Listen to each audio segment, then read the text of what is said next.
Hello viewer, কেমন আছেন? আশা করি ভালো আছেন। আজকে আপনাদের মাঝে একটা ভিডিও নিয়ে আসলাম, hair cut and treatment, hair cut and beard cut. চলুন প্রসেসটা বলি। প্রথমে আমরা ওয়াশ করে নিয়েছি হেয়ারটাকে, তারপর ভালোভাবে ক্রিম অ্যাপ্লাই করেছি। এখন বিয়ার ট্রিম করে নিচ্ছি। তার মাঝে একটা কথা বলে রাখি, আমরা যে প্রথম ক্রিমটা ব্যবহার করেছি সেটা আমরা 35 মিনিট রেখেছি। এখন ভালোভাবে বিয়ার ট্রিমটা হয়ে যাওয়ার পর আমরা আয়রন করব এবং প্রতিটা চুলই ছোট ছোট করে একগুচ্ছ করে নিয়ে ভালোভাবে 10 থেকে 12 বার প্রত্যেকটা গুচ্ছকে আয়রন করতে হবে। এমন করে আমরা পুরোটা চুলই আয়রন করে নিব, কোনো অংশ যাতে বাদ না যায়, কারণ একটা অংশ বাদ গেলে আপনার কাজের রেজাল্ট খুবই খারাপ আসবে। প্রত্যেকটা কাজই আমরা অনেক যত্ন সহকারে করে থাকি।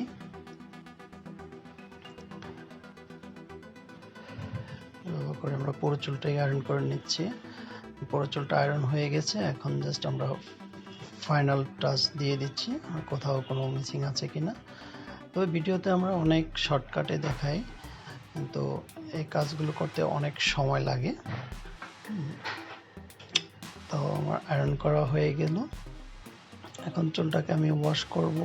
ওয়াশ করে শ্যাম্পু স্টেশনে একটা লাস্ট অ্যাপ্লায়ার যে ক্রিমটা আছে সেটা ব্যবহার করে একবারে ওয়াশ করে আমরা ক্লায়েন্টকে হেয়ার কাটের জন্য চলে আসব। আমরা ক্লায়েন্ট রিকোয়ারমেন্ট ছিল যে তার হেয়ার বড়ই থাকবে, তার ফেজ অনুসারে বড় রেখে চুলটাকে সেট আপ করে দেওয়া। তো সেইভাবেই ফেজে যেটা ভালো লাগবে সেভাবে আমি হেয়ারটা সেট আপ করে দিচ্ছি।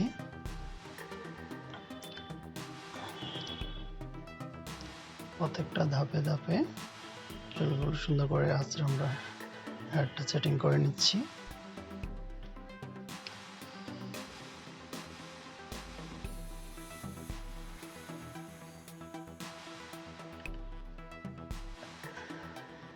হেয়ার সেটিং করা প্রায় শেষ পর্যায়ে এবং হয়ে গেল। এখন চুলটাকে ভালোভাবে ব্লো ড্রাই করে নিব। ভালোভাবে ব্লো ড্রাই করে নিয়ে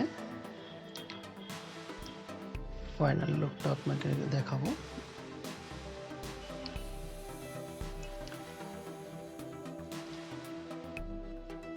এখন ক্লায়েন্ট নিজে দেখে নিচ্ছে, দেখুন চুলটা কত গ্লোসি এবং হেলদি একটা লুক এসেছে এবং ক্লায়েন্ট কতটা স্যাটিসফাইড তার ফেস দেখে